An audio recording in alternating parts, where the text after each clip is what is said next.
they finally, one of the guys was finally explained to me why low pressure, like you have a front coming through or whatever. If you have broken bones or you had surgery on bones, you get real. Did anyone who wants to speak get a chance to sign in? You know, if you cut a steak and there's like clear stuff that you can't really cut, that actually wraps around the bone. If you cut that, air pressure gets in there. That's like a sheathing for the bone. That's the one.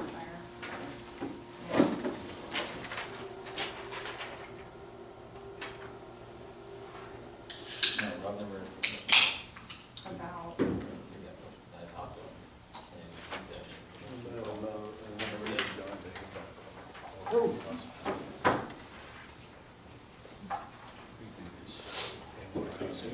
Yeah. If anyone wanted the sign-in sheet, it's already up here, but okay, good.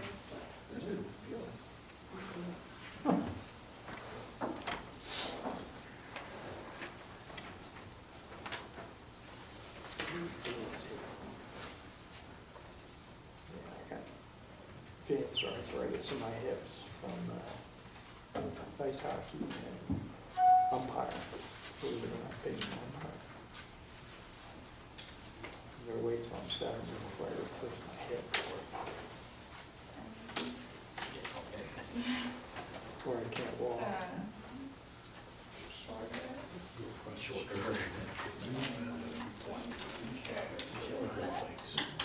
Hey Brad, guess what I found out about my bathtub this weekend? It can be. It involves a sledgehammer. Oh, good. You need that done for See, with ice hockey, $95. you push them out. Yeah, I just did it in November, and that's I remember. How much? You 95? sent Bottle me laudable and a video $91 of at the that. River Fest. I was smashing into a million pieces, and I have a disposal unit, a gentleman in my block who disposes of all scrap. So he'll follow along with me in the To the 1985. detriment. Yeah, we He found actually it, showed when we me found that how out, I it was stacks like, right oh, well, up. I've There's seen a what little that bit looks of like. carpet. So Yes, we're it's a replacing carpet. it.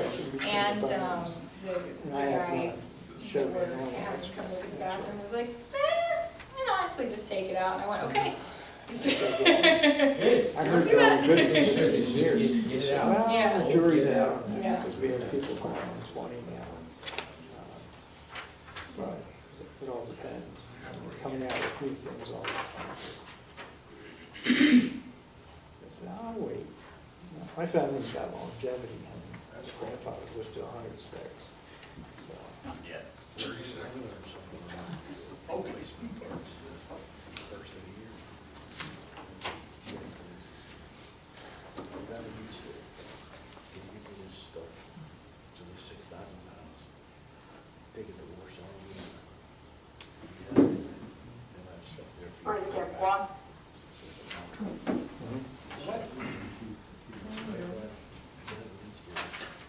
You turn off, no. Put this stuff on the truck.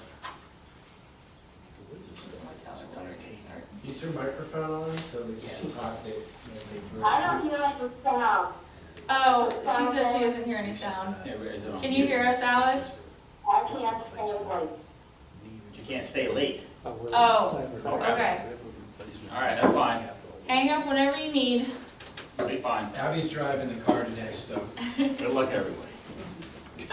Like to, Who's the Call quietest the- devil? I don't need to, I'll call the regular meeting for Borough Crafton Council for January 28, 2019. Start with the flag salute, Ms. Perry. To the flag of the United States of America and to the republic for which it stands, one nation, under God, indivisible, with liberty and justice for all. Roll call. All right, Mr. Amendola. Here. Mr. Kraus. Here. Ms. Berry. Here. Ms. Glasser. Kind of here. Yes. Ms. Damitz. Here. Mr. Rosario. Here. Mr. Lavasser is not here. Mayor Bloom. Here. Solicitor Corbel. Here. Mayor is not here. Rob is not here. Thank you. Have go to the approval of the bill list. So moved. Seconded. Any discussion? All in favor? Aye. Any opposed? Motion passes. Next, I have a motion for the approval of the minutes from January 14, 2019.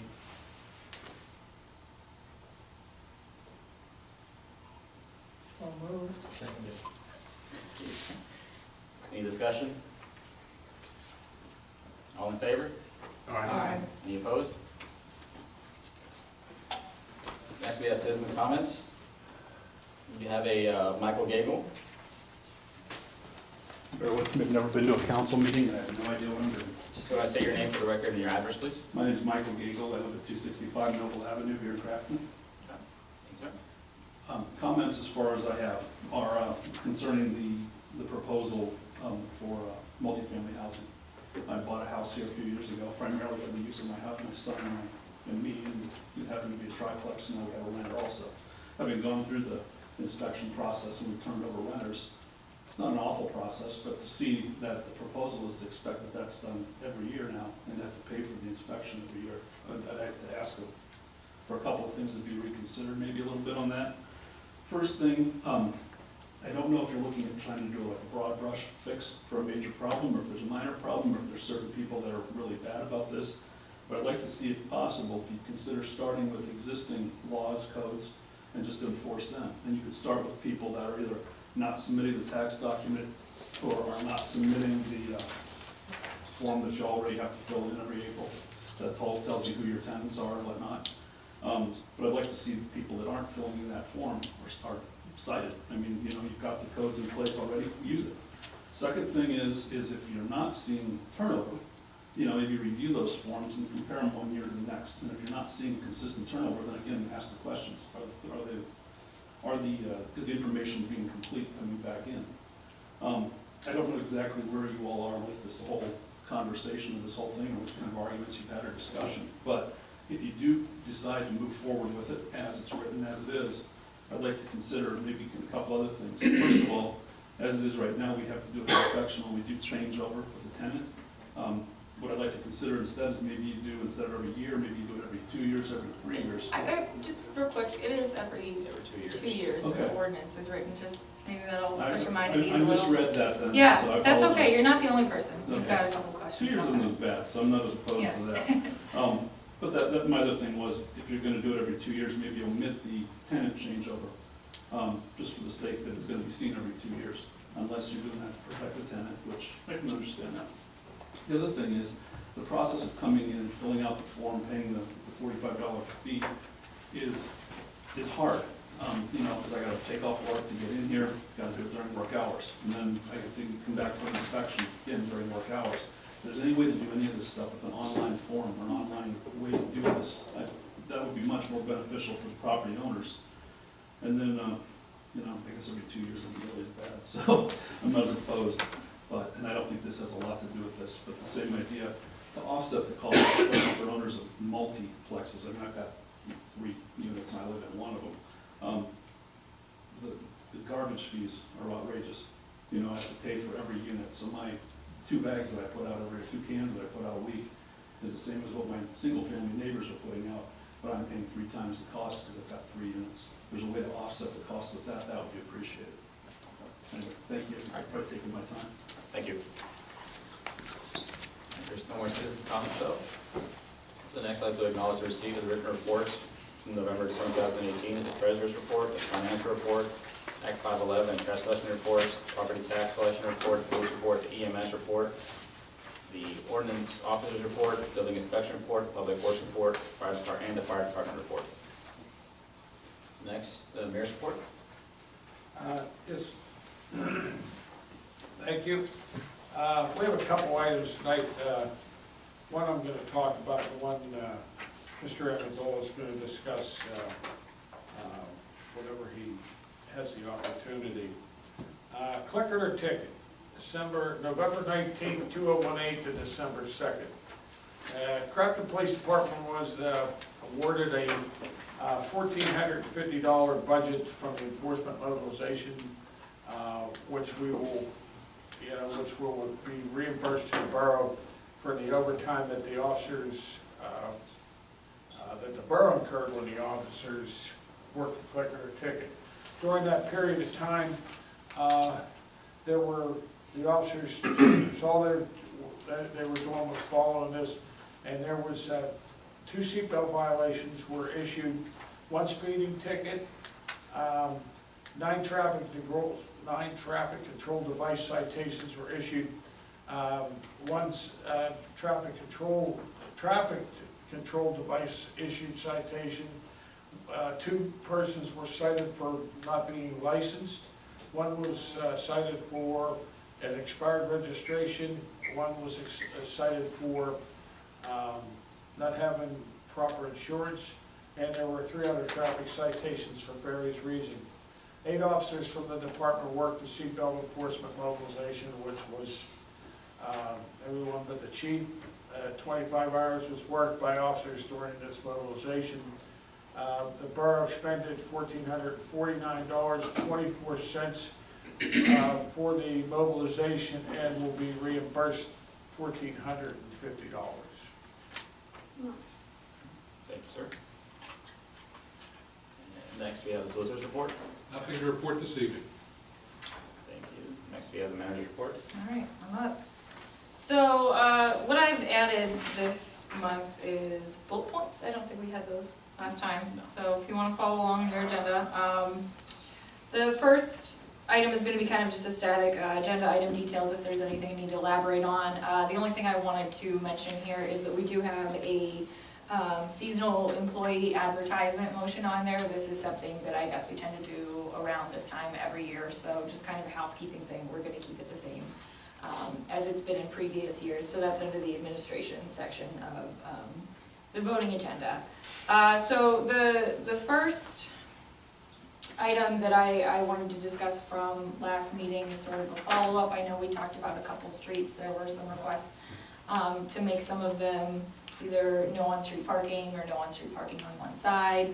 And there was also a handicap spot that had been voted on at the last meeting. So we went back, did a little bit of research on the requests for restricting on-street parking. According to the Pennsylvania Code, you can restrict on-street parking for any street that has less than 19 feet from the center line to the curb. So the 2 streets that were in question were Johnson Street. I'm sorry, can you repeat that? You can? Yes, you can, if it's 19 feet or less, on major highways, or less than 18 feet on non-major roadways. And that's just from the center to one side, so, you know, multiply that, 32, whatever. So, the measurement for Johnson Street was 11 feet 9 inches from the center of the road, so certainly an option if you wanted to restrict parking on one or either side. And again, same for West Crafton Avenue, which becomes Crenell, 12 feet 10 inches from the side of the road. It definitely is the case that you can't have a car parked on the side and 2 cars going by it at the same time. So it's really your discretion as to whether you'd like to restrict on-street parking in there. You know, whether you want to take action on that now or just wait until, you know, you have more time to discuss it or whatnot, that's just a motion, and then we can amend the ordinance that dictates on-street parking or where there are parking restrictions. So up to all of you, maybe if there's anything more you want to discuss about that, I'd probably suggest, you know, under the discussion items, but that's what we found. The next one, the handicap parking sign that we discussed, it's by the doctor's office. I believe it's at 92 Bradford. So there is, beside the doctor's office, at 94 Bradford, the resident there doesn't have any off-street parking, and he's just requested that perhaps we consider the handicap parking spot be limited to working hours, if that's permissible. Just because, of course, nobody is parking for the doctor's office on the weekends or after they're closed, and it's just creating a little bit of a difficulty for him and his wife to park their vehicles, because some other people do park across the street there. So again, you know, just kind of wanted to bring that to your attention. I told him I'd follow up and let him know, you know, how everybody felt about that, if you wanted to. As far as I know, and we've looked into, there's no law that says that you cannot have a handicap parking restricted to certain hours. I'm gonna be extra certain on that before, we would make any changes, if that's something that the group is okay with, so.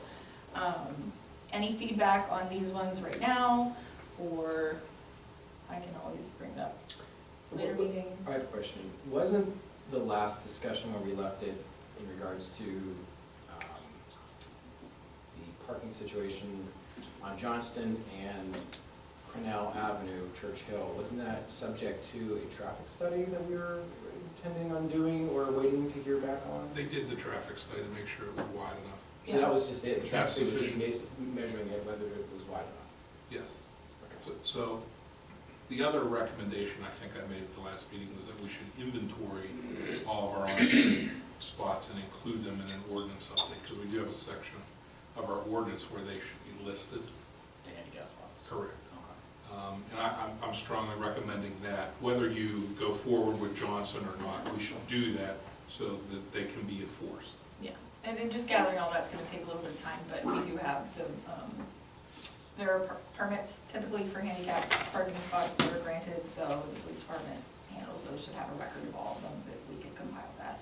Can you compile a list for the next meeting then, so we can have some more data? Sure, yeah. And as far as, so the traffic study was just measuring it? Yeah, there's not really anything more Okay, to it than that. thank you. So there's no need to do like a flow study. Oh, no, not for, no. That would be more for speed limits or Yeah, stop signs. yeah, street those lights, types of accidents, things. things like that. Okay, any other questions on this section? Okay. Changing gears, sort of, police related-ish, I just wanted to let you all know that, the shred-it service that we added last year towards the end, we have it in the administrative and code enforcement office. Basically, instead of throwing all of our paper in the trash, we actually have a way to recycle and shred things securely. So that is something that we added in the equipment rental budget for this year. In the new year, the regulations, particularly for police document disposal, have changed, so they're required to do on-site shredding and maintain a log of whenever they have disposal, instead of either, off-site or loading it up to a truck, or, just shredding it themselves, basically. So, because we have this existing shredded contract with the administrative side, we were able to add another bin downstairs at the police department. They give us a really good price. It's pretty much the same as what we're paying already for our off-site bins, whereas on-site tends to be more expensive. So you will see sort of a double billing, because we now have two sort of side-by-side accounts with them, so that's not a billing error or anything. It should be pretty much within budget. I left a little bit of room in the line item, but so, just in case there were any questions, that should be bringing us into compliance with the state shredding requirements. Moving on to this kind of section is a little bit of ordinances, public works, and code enforcement, the next several bullet points. So, just real quick, Act 167 mini grant wrap up.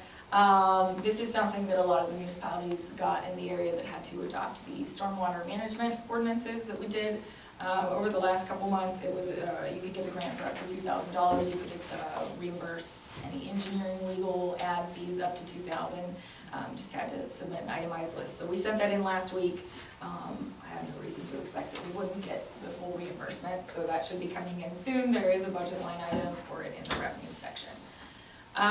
Street sweeper financing. So this is something we've been talking about the last couple meetings. We've been pursuing getting a new Whirlwind Elgin, how do you say, Whirlwind street sweeper to replace our old one, which was hanging in there, I think, longer than I have been out of high school. So we went out for a couple different financing proposals. PNC again provided the best interest rate, 3.85%. That'll be approximately $59,000 for 5 years, which is right about where I had expected the price to be. So you'll see resolution number 1 on the voting agenda. I believe it's under Public Works. That's just to approve the financing plan and allow us to move forward with acquiring the street sweeper. This is very similar to when we did the dump truck, pretty much the same exact form resolution. So if you have any more questions on that, happy to answer them, but again, just kind of housekeeping, so So we you can didn't move go out forward. for bids or anything on the sweeper or different companies? or just- So what we did was we used the CoStarz contract, which is the state purchasing contract. It essentially is the way that they allow municipalities to purchase for the best price that they get from all of the different vendors. Yeah, that's pretty common for large equipment purchases. Typically, you just go with CoStarz because they already get the best price for the state. That satisfies the bidding requirements, Yeah. using the co-stars Yeah. list.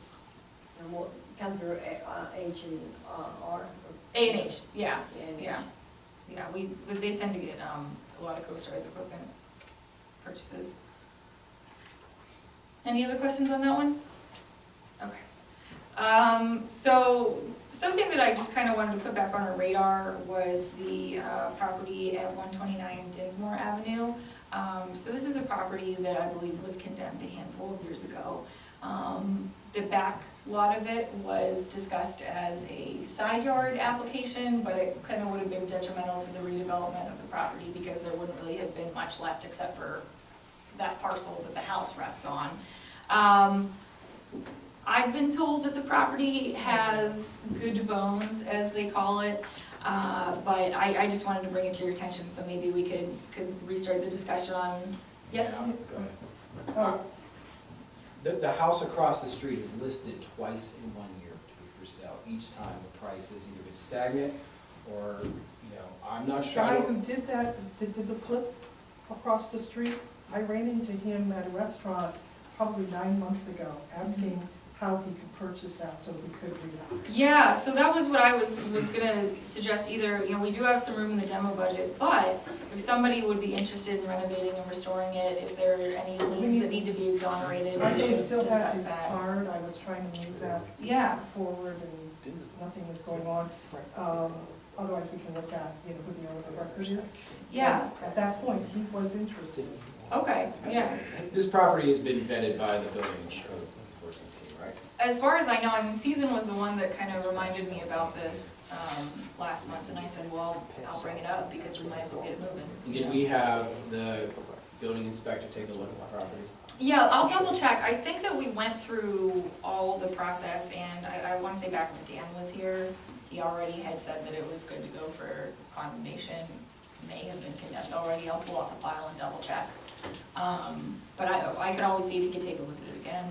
Right. Okay, so this was condemned when? I want to say 2014, but I'm not positive. It's been a little bit since we talked about it. I can double check. So if it's been condemned, then we can go on ahead and proceed then through demo on that, or? We'll have to look at the paperwork to make sure it's up to speed. Yeah, I swear maybe earlier in the fall, we had been emailing a little bit about it, and it seemed like it was kind of ready to move forward however we wanted to deal with it, whether it's, it would be great if somebody wanted to rehab it. From what I understand, there just was, the property itself was not taking care of that great, but it's not like it's completely structurally unsound, of course. If you Fact have- check that, If you have an interested buyer, that's when a sheriff's sale proceeding makes sense. And if I remember correctly, this property is delinquent in taxes for many, many, many years. Yes. So that may be one way to do it. So that the interested party that we are aware of has a way to obtain legal title, because the borough just can't say to Right. him, here you go. We have to go through that process. So that may be something where we could talk to the school district about putting that up for sheriff's sale, Jordan tax, et cetera, and start that process. And because of the length of time, if we started in the next month, whomever is interested, if they're interested at that tax rate, they could potentially take title by the summer. It's usually a 4 or 5 month process, 6 months, 4 to 6 months. Yeah, I mean, so, as a community, are we willing to just consider this to be, the taxes are unpaid since at least 2016, according to the county website. Obviously, it's just the county taxes, so I can only imagine what the school district and the borough taxes are outstanding for. And judging by the amount of inaction we've seen with the tax exoneration on 96 Noble, from the school district, I'm not, I mean, I'm just one person, but I don't advocate for, if the building was condemned in 2014, I would say let's finish the process and condemn it. Just for the record, there's two ways that that can go. You can list the property for sheriff's sale, the interested buyer may say the back taxes, et cetera, are too much, I'm not willing to buy for that. At that point, any of the taxing bodies, the borough, the school district, the county, can file a petition with the county to sell the property what's called free and clear.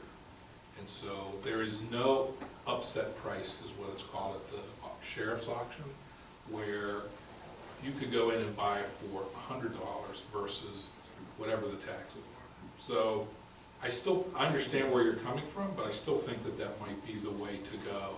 Unless you, and if you want to try to proceed without demolishing the property. Well, I guess where I'm coming from is that we have several properties that have been sitting in various states of disrepair through different council terms. And so at some point, a decision has to be made, and we have to pick a lane and do it. So I'm concerned that a sheriff's sale is just essentially kicking the can down the road for a little bit longer, because when changeover happens in administrative fashion, these things tend to get restarted again. And a condemnation and a demolition is finite, and the thing will be gone, and it'll be off people's radar, and we don't have to look at it anymore as a community. Every time I drive down Dinsmore, I look at this house, and I look at the house across the street with the for sale sign twice in the same year, and it concerns me. That's where I'm coming from. You could absolutely do it that way. Another way to look at it is to do the sheriff's sale, and if it's not successful, which you would be waiting 6 months or so, then you could move to demo the property. Yeah. So you have those options. Council can make whatever decision it cares to. I would say based on just the different slate of things we have the engineers working on, it would probably be about that long, maybe a little less time before they were prepared to move forward with a demo of this property anyway. So, I mean, that's just kind of me spitballing here, but, you know, either way, I just kind of wanted to put it back on. So you're saying we could put it on their docket and move in parallel, perhaps? Well, I mean, I'm not sure if it's worth spending the engineer's fees, because demos aren't exactly cheap. And we do have a budget to, you know, we can basically fill in a couple holes in the demo budget, but I mean, I guess it's just that the timeline is kind of similar for starting off exploring either of the options. Maybe we can get a hold of the guy who had expressed interest, see where that was. Well, as long as we follow the legal course of action, I mean, obviously, as Steve said, pardon me, we're not able to just make that decision. Right, but, you know, if he's no longer interested, then. Yeah. Well, that's kind of the end of that. What about the two properties on Crafton Boulevard where the same discussion, this is deja vu to those? So one is being, I understand, fixed, the other two are not. So where are we at on those two? So, one of them, I know that, I think it's 54 and 56, you know, the ones that are right beside each other. And just quick note, 1664 has now been renovated to the point where it no longer qualifies as condemned, so that's a win. I believe 1656 is the one that actually was already accepted as part of the side yard program last year, where we can just reach out again to the applicant to check in with him, but the timeline. It was accepted, or I thought you were just applying? No, it went through from what I understand. I mean, I'll double check, but we have in the file that he had already gotten quotes for a demo. He was Yeah. going to do it himself. How did I miss that? He was supposed to take control of the title right around this time. Well, I know that he was applying for it, I don't know if it actually got approved. I will double check and make sure whether that's correct or not, but I have a full file with all kinds of correspondence that, you know, Which address is this again? I think it's 1656 Crafton Boulevard. Okay, yeah. Okay, It's sorry. sitting somewhere in my office, so I can go Okay. follow up on that tomorrow, but, I mean, as far as I know, they've already committed. Yeah, no, I was. So one house has been fixed, that's great, that's one of the best outcomes we could ask for. The other one might be part of someone's side yard and put on the tax rolls and be demolished under that person's auspices, which is also a great outcome. So it's one low-hanging fruit where we have on that one. Asbestos report, it's already been ordered, so we're pretty much just waiting on that, and then the engineers can move forward with the And demo. then we're gonna, okay. Yep. Great. Sounds good. Didn't we have a list from Gateway that they went out and looked at? Do you mean for the demolition properties? I believe those were it for now, but I can double check with them. Do you know, would that have been since I was here, or was it maybe that previous, and I can go looking for it? I'll find out. Okay. I'll find that paper, yeah. Okay, yeah, I think that it's pretty much just the ones that we know of that have been condemned already. Those were pretty much the main ones that we had our eye on, but again, I'll double check, so. I think there's been a larger list of problem properties, but I don't think Right. it's necessarily, there was any direction So, for Gateway to evaluate. number I 8, think. we're kind of gonna circle back on this Okay. whole topic, but Okay. are there any other questions about 129 Dinsmore for now? Okay, so we'll look into that. Real brief, number 7, code enforcement update. I just wanted to pass along a message from the code enforcement officer, a friendly reminder to make sure your sidewalks are clear of winter weather debris within 24 hours of the storm. I know that she's been out there kind of checking up on the particular sidewalks that have been icy and, slip hazard. I know it's been rough these last couple weeks with the weather changing and the temperature going up and down, but if you got a notice on your door that doesn't have any explicit code enforcement violation number, that's kind of just a courtesy notice. If she writes you out a full ticket, that's an actual violation, but if you've received that, just know, she's keeping an eye on all the main routes, basically, where the kids are walking to school buses and things like that. And if you have any questions about the code there, or, maybe you've got, some challenges removing snow on your property, give us a call. We're always happy to answer any questions. And real quick, just wanted to mention that our code enforcement officer season will be attending an international property maintenance code training tomorrow, seminar for most of the day. Something that we added in was a education budget, training budget for anyone who works in our code enforcement department, just sort of continuing education, the same as the admin and public works police staff all have access to, so that's going to be going in there. All right, so the intern projects update. I'm actually pretty excited about this one. This is a new thing that we're working on with Chris. So he has continued to develop our GIS system to kind of evaluate what ways we can use it to visualize information in the office more effectively. And so an idea that we kind of came up with over the last couple weeks, just discussing work processes at the beginning of the year with delinquent properties, is parcel maps that will allow us to track issues like blight, tax delinquency, and so on with kind of a greater context. So one issue that we've kind of noticed as we were looking at the different vacancy and blight maps from the summer is that they're usually built off of a general identifier. So whether a parcel has a tax delinquent amount at a certain number, whether the parcel is vacant or et cetera. And so that's kind of it gives you a general good idea, but sometimes there are different things happening with those properties, like maybe there's a certain level of tax delinquency, but somebody has started making payments because they've taken over the property. Or, maybe the vacant land has been there for the last 100 years under the same owner, and it's not realistic to expect that we're gonna collect the taxes on it eventually, but it's on, we have our eye on it for maybe it could be redeveloped if it were, again, if it went to sheriff's sale or was exonerated or something like that. So I noticed that actually the administrative staff received this sort of tax information at the beginning of the year from Jordan, and they already do this one at a time qualitative analysis for each parcel on whether they're on the list correctly, whether properties are condemned, going up for sheriff's sale, kind of what's going on with them if they're on the tax delinquent list.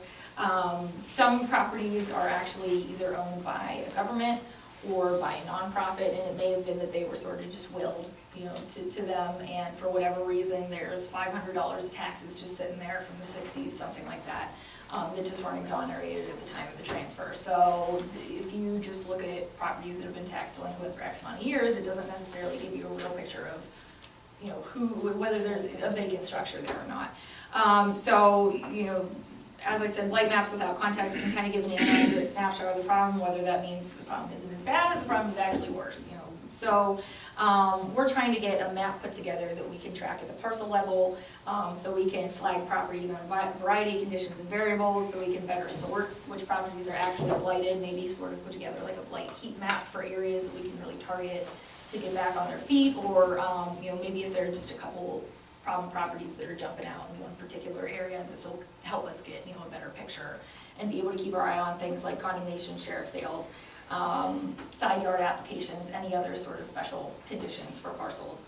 At the same time, I'm sort of working on using this delinquency data to determine, maybe how much in back taxes we actually have that are reasonable to think we would collect these eventually, versus how much of those we should say, okay, this is really just holding this property back, nobody's ever gonna pay these unless we do something like a sheriff's sale and somebody might pick that up, So something that I've discussed with a few council members is getting together a property registry for, either buyers that are interested in flipping or areas that could be revitalized, maybe putting that on the website eventually. And so I think this would be kind of the foundation that we could use to gather all of that information. So probably gonna take a couple weeks to build that out, but it should outlive Chris, and that once the foundation is there, we can pretty much build any other variables that we come up with that we wanna track at the parcel level. And because parcels never really change year to year, whereas assessment information, addresses, owners can, if we just link all of that information to the property parcel, we can update all of the tax information that we get from the county every year, and the map won't have to be reconstructed. If we put that on the website, what sort of legal, requirement or exposure to that stuff? I am not sure that we can directly give tax information for individuals. It's public information. So, we could put 129 Dinsmore up and say go on a sheriff's sale in 2019? Yeah, it has to be advertised anyway. Yeah. Oh, that kind of stuff, yeah. I just meant from that context, we're not I mean, gonna. you shouldn't, anyway, if you had the maps with delinquent taxes available, you could probably do that. I'd have to think that through a little bit more, but if you're just double listing what properties are up for future sheriff sale, there's definitely no problem with that, because you are advertising those sales in the first place.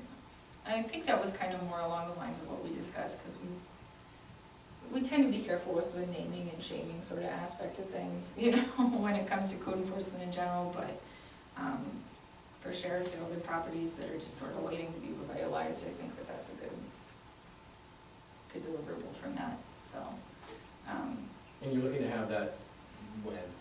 Well, the map for our internal use, Chris said it would probably take a couple weeks to put together. I don't really have a hard timeline for when we could put the sheriff sale information on, just because I don't really know exactly how we're gonna get our hands on it, what it's really gonna look like once we start using it regularly. I don't think we have that many properties that are pending sheriff sale right now, so that information would be pretty easy to get online quickly.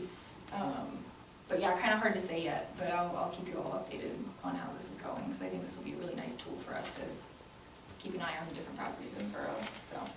One thing, can't remember what we decided on as far as forms. Is that something that the intern is doing as well too, forms online? Do you mean for? For what Mr.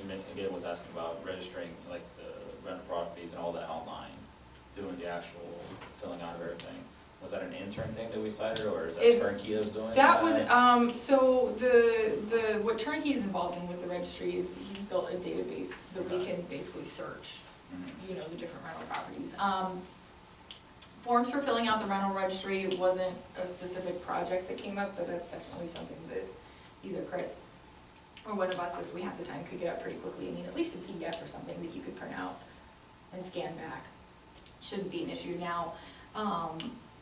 Paying online, that's a little bit, I want to do a little bit more research into the different systems that are available and whether we're comfortable with Squarespace's online payment system. Just one thing that's a consideration there is making sure that people are not under the impression that just because they have paid for a permit doesn't mean that their permit has been approved.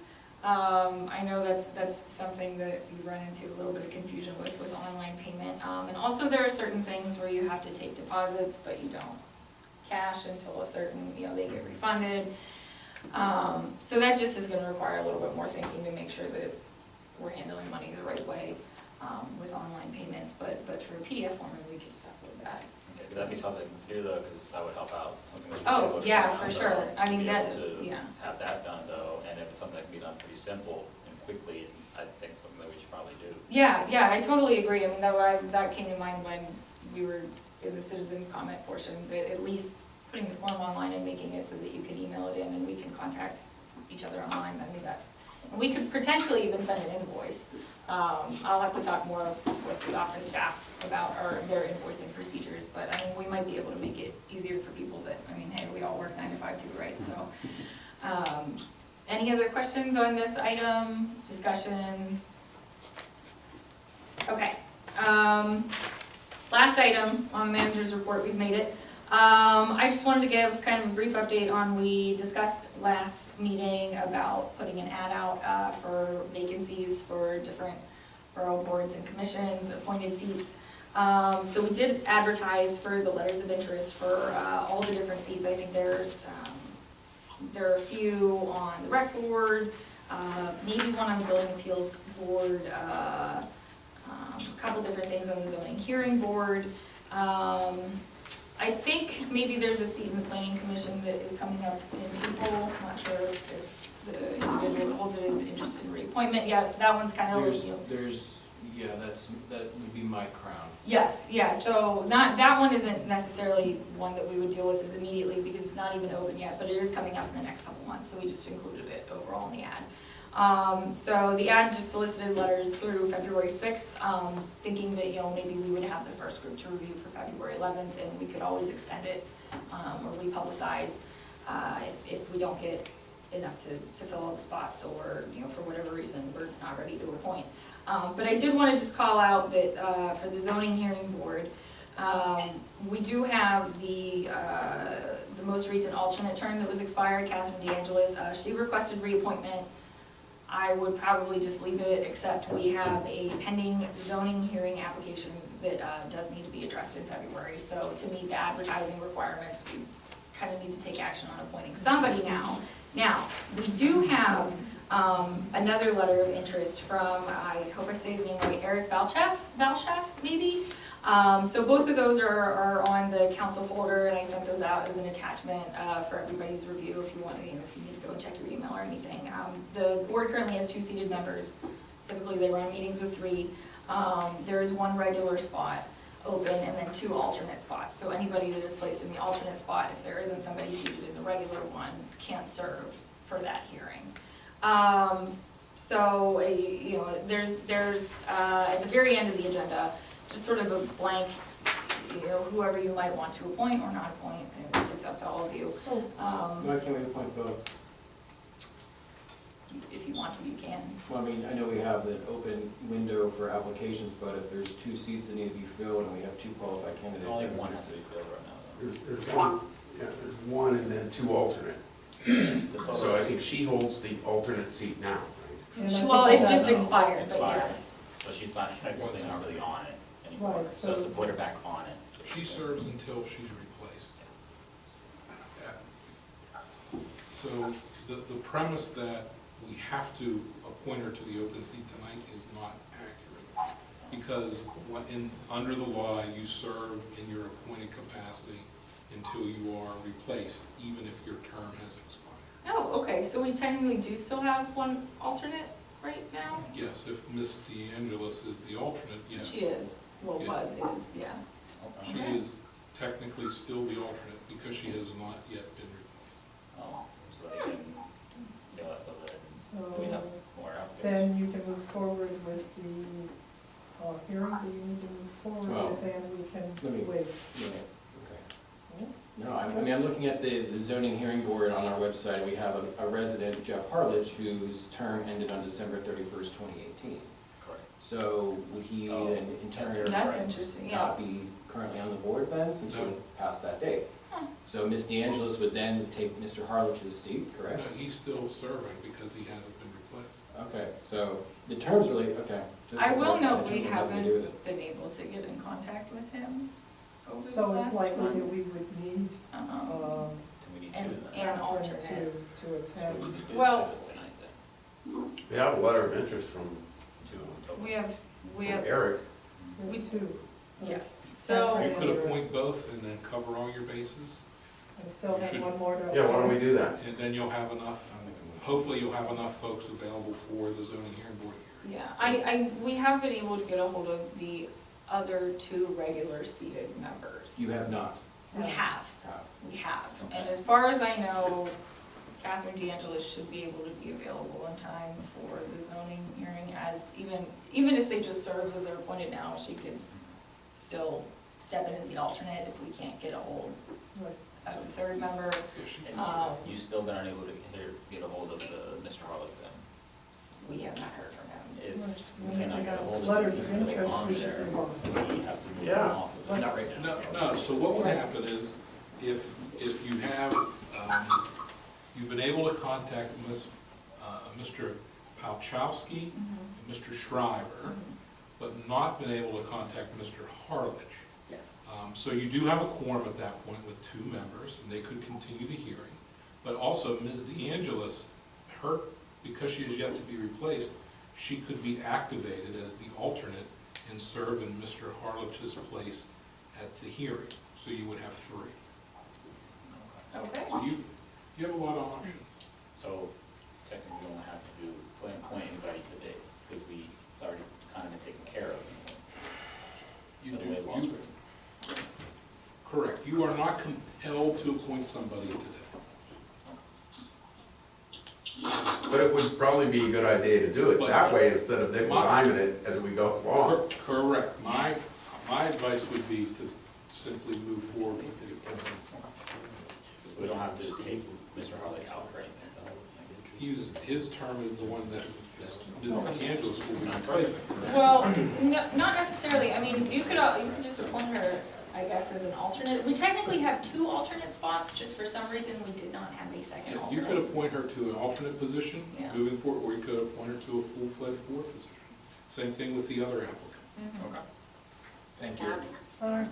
Sounds good. So that's the last motion on the agenda, and you can pretty much insert whoever's name. I mean, we all on the same page that we appoint Angela to the, We can to get- the when we get regular, there, and then Mr. Eric to the alternate. Whatever. And there's still one more position One more open, alternate. right, Yeah. to the alternate. So we still need letters of interest, but Yes. since we're here, let's do it, let's Well, go we've on. got it, yeah, it's on the agenda a little bit further. Yeah, okay.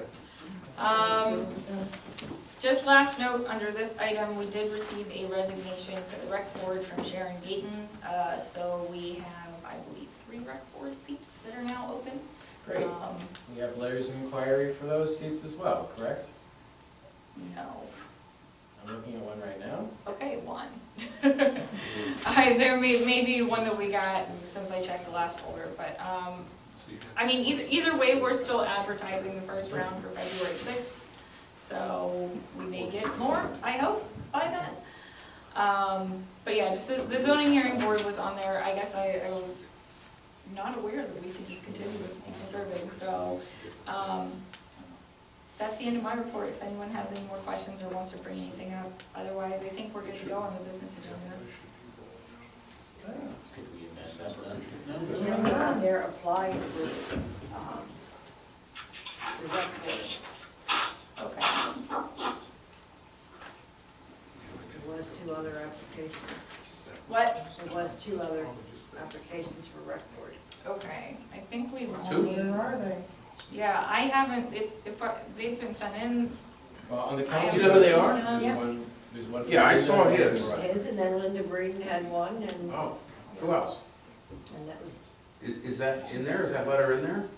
we She got, said it was months ago, yeah, it was, she got it in before the deadline. Okay, well, okay.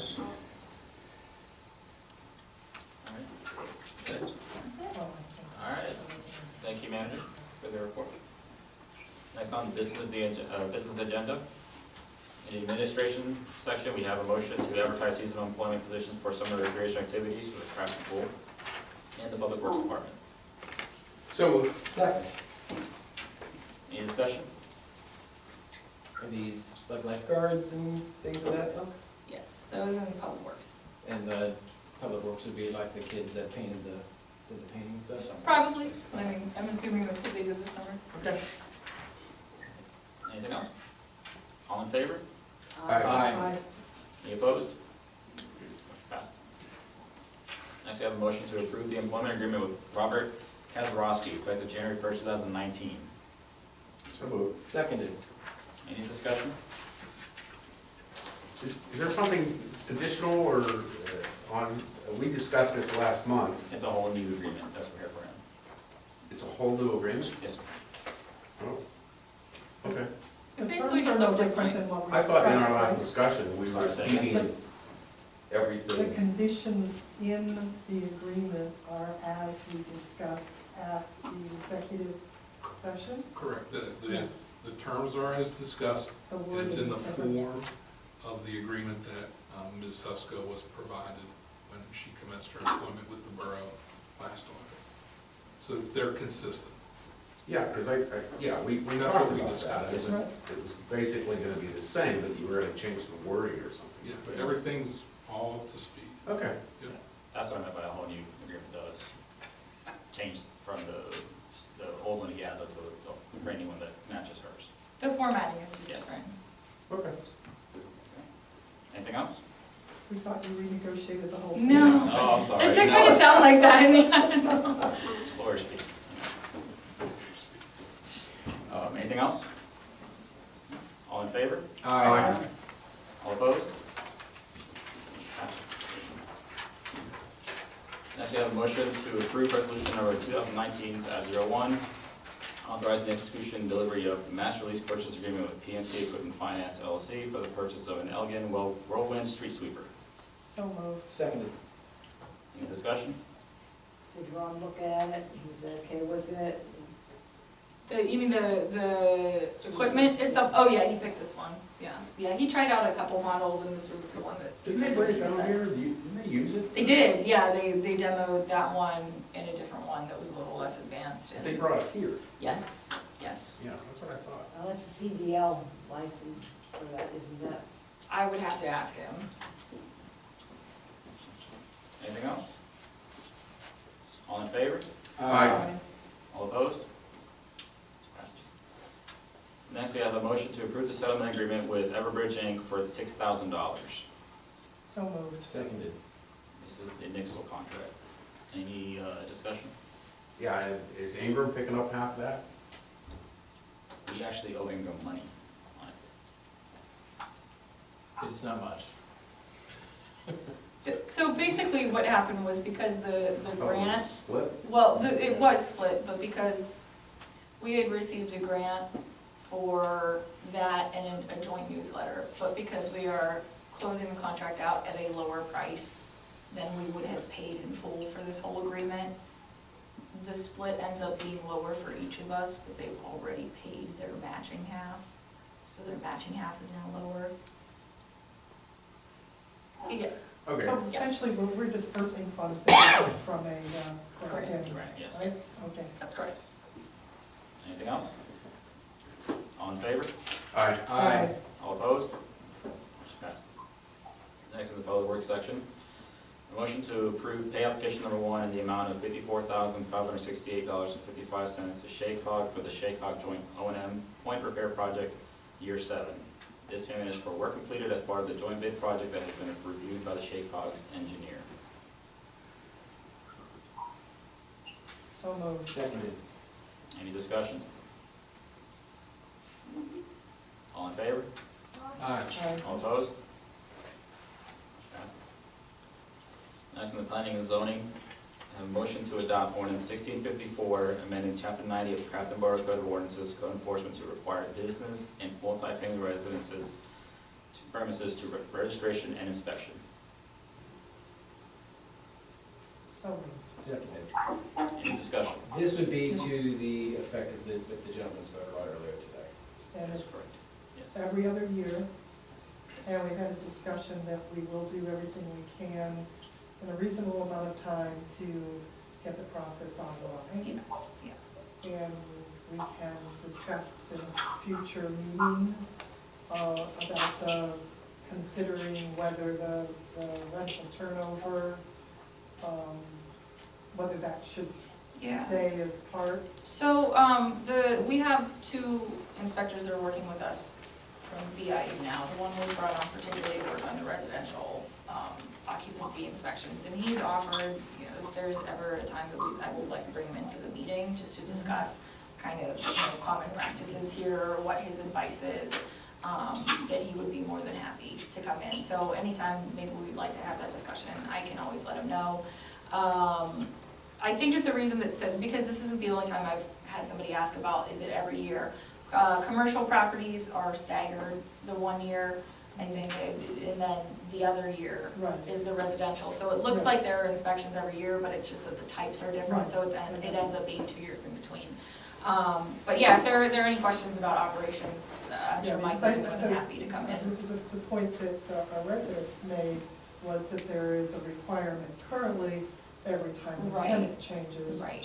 plus this would be in every other year. I do know that in speaking with the building inspector, he has recommended that, but that doesn't mean that we can't have a conversation with him about why, or, you know, as we've implemented it, what he thinks about how it's going. Okay. To the gentleman's point earlier, just, I don't expect you to know this offhand, but do you have any sense of whether or not we've enforced any of the other ordinances that we might have to these effects?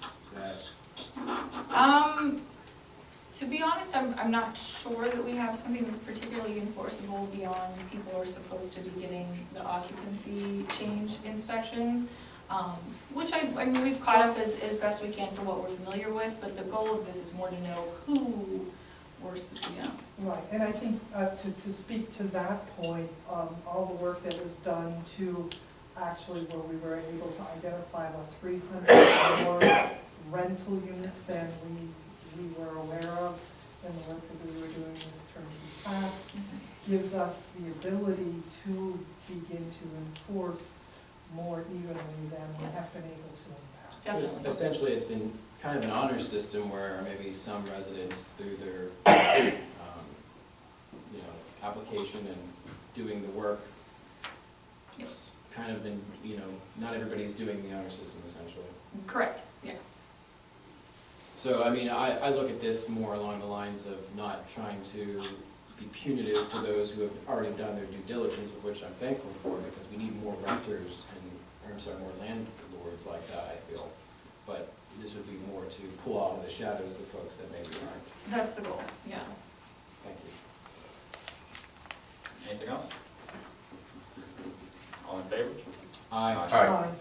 All opposed? Motion passes. Now comes the motion to appointing for the zoning hearing board. All right, I'd like to make a motion to remove Jeff Harlish off of the Crafton. You don't need to, his term Just expired. appoint. All right, well, So the form of the motion should be just as RJ has written it on the agenda. And if you're appointing for the regular term, don't say alternate. And if you're making a motion to appoint the alternate, just make sure that's denoted.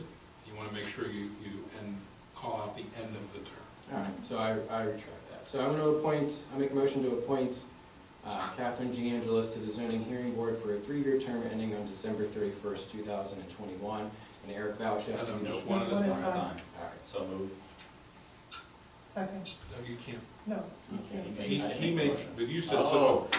Brad Brad made made the the motion, motion. and then Ms. Perry seconded. that's it. You're chairing the committee. Yes. Spell that. Okay, so you have a motion and a second. So used to have that. Any discussion?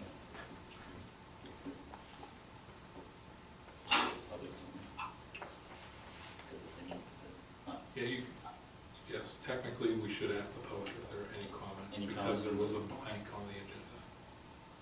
Any comments from the public on the appointment? All in favor? All right. Aye. All opposed? Passes. Spoiler alert, I would like to make a motion to appoint Eric Bouchek to the zoning hearing board as an alternate for a term ending on, Three-year three-year term. term ending on December 31st, 2021. So moved. Second, I can't second my own thing. You just have to say Wait, second. so Fred seconds, second. you made the, okay. Second. Any discussion? comments from the public? No. All in favor? All in favor? Aye. Aye. All opposed? Pass. We got 3 new board members. And now, we have one opening for the rec board, correct? 3. 3. 3 reports. So I'd like to make a motion to appoint Roy Neiman, who has submitted a letter of interest to the rec board for a, let's see if I do this correctly. Maybe 2020. There are a couple terms that Yeah, have let to me be find the term completed. here. We'll pause that motion. Do we know who's missing? There's no You way. mean from, well, If it's to replace Ms. Gaten, so they know when it ends, September 30th, though, but if it's to be a holding vacancy, Sure. it's So 2022. there's, I thought you said there's 3. well, now there's a third one. It may not be, I don't know if we took Sharon off the website yet. No. 'Cause that was she's just- still on She's still on. I would suggest appointing to fill the balance of her term. Okay. And then, one thing that I've noted, and I'm not trying to hijack the meeting, but it's very odd in that all of the terms for the different boards end at staggered times throughout the year. And so, most communities, they are ending in December or January, sometimes even February, but we have them basically all throughout the year, September, April, June. So my recommendations for this group to think about whether or not you want to normalize those terms as a strategy moving forward. And in order to make sure you have time to think about that, I would suggest appointing any person you want to appoint to the rec board at this moment to have them fill the balance of Ms. Gaten's term. So you can decide if you would like to push that in it. Because right now, all these terms end on September 30th, which is unusual. Not illegal, but simply unusual. Well, would this be something that'd be codified in an ordinance, or is this just Well, that's what I told Mr. institutional? Rosario, is that I would want to check our code of ordinances to see if there's a reason why it may be these days. And it could be as simple as when it was created, the first appointments happened in September, and it just moved from there. So 2 options. You can appoint Mr. Neiman to the balance of Ms. Gaten's term. You could appoint him to one of these vacancies from last year, so that would be through September 30 of 2022. Or you could do nothing right now. 3 options. Because we were supposed to be checking to see if we needed one from all the organizations. Right. And Yeah, it might be a good idea just to hold for now, but up to you. You count. You have the Make a floor. motion and see where it So I'm goes. just gonna make the motion. I'd like to appoint Mr. Neiman to the balance of Ms. Gaten's term. And Second. Thank you, Fred. Is that a valid motion? Yes. We'll do it, but then the next motion should be a motion to accept her letter of resignation. Oh, we should have done that first. Yeah, technically, but you. So will you withdraw your motion, Mr. Kraus, and make a motion to accept her letter of resignation? yes, I will withdraw my motion to appoint Mr. Neiman, and I'd like to submit a motion to accept Ms. Gaten's resignation. Second. Any discussion? Any comments from the public? No, any comments from the public? No? All in favor? Aye. Aye. Any opposed? All right. I'd like to make a motion to appoint Mr. Roy Neiman to fill the balance of Sharon Gaten's term to end on September 30th, 2019 for the rec board. Second. Any discussion? Yes. First, I believe that, well, there's 2, I have 2 points. One is that we have an open period, and it's marked, that expires in early February, 6th. February 6th. There's some concern about whether certain organizations should be represented on that board, on the board, which we have yet to determine. And my third point is that we have a letter of interest that predates Roy's from Linda Breeden, and we need to consider that one as well. So Those are my points. We advertised in the fall for the rec board as well at that time, and both Roy and Linda did submit letters. For this round, we just, Roy's is later, but That's my Yeah, point, is yeah. that Linda's letter predates Roy's. And the issue being, we haven't surveyed whether all of these related organizations are properly represented. Is that correct, Marcia? Yeah. Well, I mean, I appreciate that point, and I do agree with it, but, I mean, volunteers are hard to come by, and people are eager to volunteer for these boards. I suggest we take them while they want to be taken. That's my point. And We beat the bushes for people to volunteer for things all the time, they might get, one or two people, and we should be grateful for the people that want to do it. I agree, we just need, we have an open period till early February, so why can't we park this? Can I ask a question? Sure. You said that some people from some organizations should belong to the rec board. What organizations would are you you- talking about? It used to be that if you wanted a grant from your community parks or anything, you had to show that you had a football team, that you had a swim team, that you had all these organizations that were in place to get a grant. Is that still the way it is? We I have not heard that before, but I could always research it. All right, well, maybe we should re-emphasize for some more, we need some more letters of interest. We We've need advertised some it, it's still open. some more people. Six. November 6th is still open to receive more. You have to advertise it for it. I mean, can we advertise again? We could always continue advertising if we don't have letters of interest at Yeah, that point. Volunteers are hard to come by, I mean, I'm just It asking, used do to be we that the wait? rec board handled, they came to the monthly meeting and CIT put in what they were doing and football and there was all the, everything to put in it and it was announced at a meeting, the swim team was hiring or lifeguards or whatever, yeah, maybe we should reach out to the guy from the CIT, what's his name? right? Yeah, Brody, maybe he should, Because it used to be, so it was last 2 times I was on the he's- council, that everybody had a yeah, rec, maybe. Who else? Did you want to table it? Cougars, football, Why swim motion team. to table? You can't. No, we're in discussion mode, we're. Yeah, we're in discussion, and I just made my point, my points.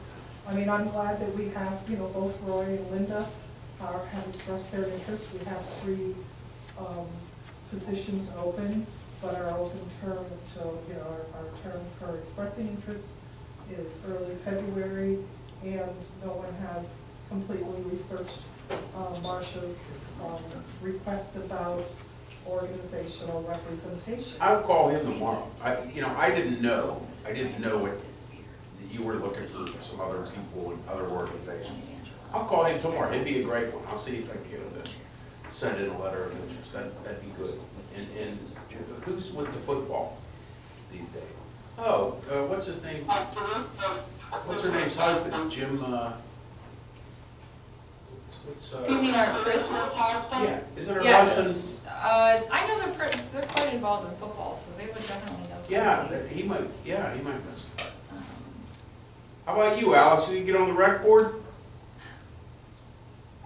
Jerry, I'm just going so frequently, I don't think it would be fair. She's gone It's so going too frequent. much. She's gone too much. All right. I'm going too much. Yeah. I want to emphasize, I'm happy, I have no objection to Roy at all. I just think that we need to research whether, we have needs to have other organizations. And I think that Linda's application. Yeah, that's a good idea. needs to be considered as So, well. yeah, I move to end the debate and move to vote on the question. Call the question. Yeah, call the question. Yes, public comment first. Any comments from the public on the motion? Yes, sir? Do you want me to come up? Yes, please. Your name and your address, please, for the record. Roy Neiman from 102 Haldane. My only question is appointing and I'm not trying to dissuade the discussion, but pointing to the, or appointing people from the organizations that the board is going to oversee, isn't that, I don't want to badmouth anybody, but isn't that the fox watching the hen house, so to speak? No, because they give input to what they need. Mm-hmm. It comes to council that they need a field, that they need, you know, to have, use the hall for something, and you know what's going on with the organizations and what Sure. they need from Oh, yeah. council to do. But isn't that what the board is supposedly doing, is overseeing that and bringing that to council? The rec board? Yeah. No, because there's no one represented from any organization. So just a point of clarification real quick. The swim team, I think, is kind of a fuzzy area that we're trying to figure out whether they're an official Borough activity, but the Cougars are not something that we have any jurisdiction over, as Mhm. far as I know. CIT is not. The parks are. We work closely with Crafton Celebrates, whatever that comes out of that relationship, you know, in the next year, we'll see. But things like the senior dinner is an activity that we do, the house tour is an activity that works closely with the rec board. Something that I've been working on with the current rec board members is trying to tease out what are those borough-sponsored official activities that are actually part of our recreations, like the Crafton Elves, the lights, you know, we funded that in the past, is that an official activity? So, you know, I don't have any particular opinion as to whether members of the football team or the swim team or anything should be on the rec board. That's not really my, you know, place, but we don't have any oversight over those organizations. It used to be that they used our our tax number so that they could get, you know, not pay taxes on their organization. It used to be the same number that the borough used. So that was the thing that you had to keep an eye on what they were doing with that. I would have to look into that more. That's not. We're going too far away from Mr. Neiman's comment. Let's have a vote. The last thing, I don't want to interfere, you know, whatever you folks want to do, I'm available, I volunteered, but in line with what you folks want, that's all. Thank you, sir. Mm-hmm. Any other comments from the public? Yes, sir.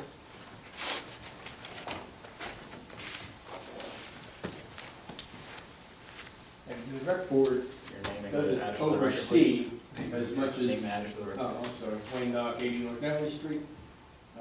The rec board doesn't necessarily oversee, as helps the organizations.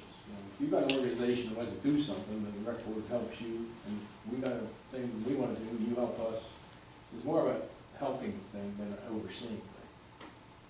So, I'm not sure that, Thank you for around the this council clarification. long enough, you know what I'm saying. Thank you, sir. Any other comments from the public? No? I'll call for a vote. All in favor? Aye. Aye. All opposed? We'll call a vote then. It's me, all right. Mr. Amendola, Yes. Mr. Kraus, Yes. Ms. Perry, Yes? are we calling Alice? Ms. Glasser, Yes. Ms. Yamitz, Yes. Mr. Rosario. Yes. Okay. 6-0. Motion passes. Nobody was listening. Did you make a motion? She said Yeah. yes. Well, let's go. Linda, Marcia, did you want to do it? Are we gonna put her in there? Well, there's two There's positions 2 open. slots left. All right, I'd like to put a motion on the floor to nominate Linda Breeden for the Recreation Board. The term to expire September 30, 2022 now. September 30th, 2022. And I did check the ordinance, and that date is required by ordinance September 30. Okay. Second. Thank you. Any discussion? Any comment from public? All in favor? Aye. Aye. Opposed? Motion passed. Sorry, sorry, real quick, motion first and second, who did we, was Marcia? No, it was I'm- Brad and then me.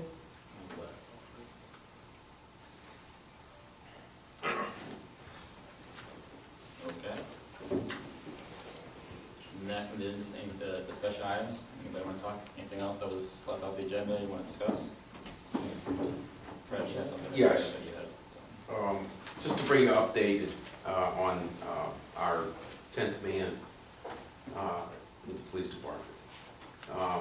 I had a meeting with Mark, the chief, on Friday, and he's worked very, very hard. He's got all the background investigations completed, and he has thick folders of information. He worked very, very hard. And his plan is to, on Wednesday, submit those 3 candidates to the Civil Service Commission. They will go through their process and you know, do their reviews. Then they will come back to us and present information to the mayor and myself and the chief of police. And I think, and correct me if I'm wrong, this is going to take 2 moves by the council. It's my understanding that if all of this gets done by the first meeting in February, then we could be in a position to make a conditional offer of employment.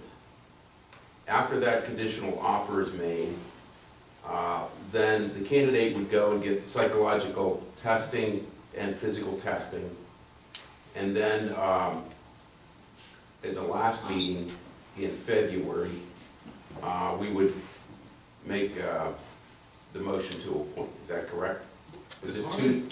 As long as you make the offer conditional and then the tests are passed, the psychological, physical, council would not have to do a second motion at a future meeting, because it's you're offering him the job conditioned upon passing those tests. Oh, okay. So then you only have to do it once.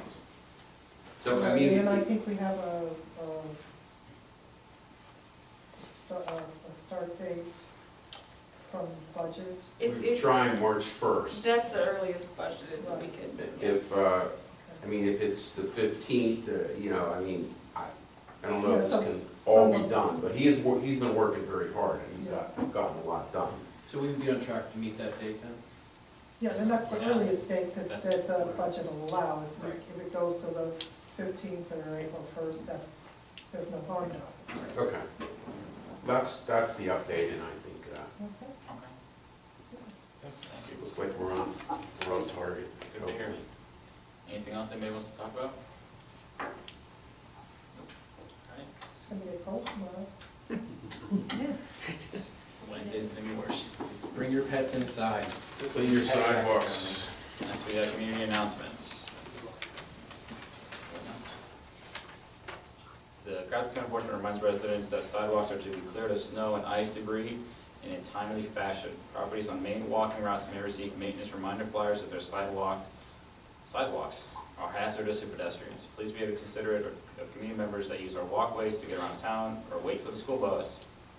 If you have any questions about winter maintenance requirements or have limited ability to maintain a sidewalk, you can contact code enforcement for more information at the numbers indicated. That's it. She just wanted to know. And Okay. question on that shoveling snow into the streets. Is there an ordinance on that not to? Should be. I don't know. To shovel it into the street though, like directly from your driveway into the street kind of thing? I believe there is one. I don't know off the top of my head. I can double check. Certainly is not what code enforcement would recommend, I can say that. No? I would like to say common sense probably would recommend Yeah. Right, and she has mentioned, you know, she sees a lot of, people that either salt snow and don't shovel, or shovel snow and don't salt, and both of those things create ice. So please don't do that, because that is when you will be getting a nice little door notice. Yeah, I've slipped myself almost many times walking to the bus. Yeah. So. Are there any additional citizen comments? No? All right, we'll go on with adjourn the meeting. Good. Nope. fine. No? I was just gonna say, yes, our ordinance do say it's unlawful for any person to deposit snow or ice or other debris in any street, road, or sidewalk or curb into the borough. Duly noted. Thank you, council. Nice short meeting, Mr. Vice President. Oh, no? Why not? Did a good job. Now the comparison again. Please let that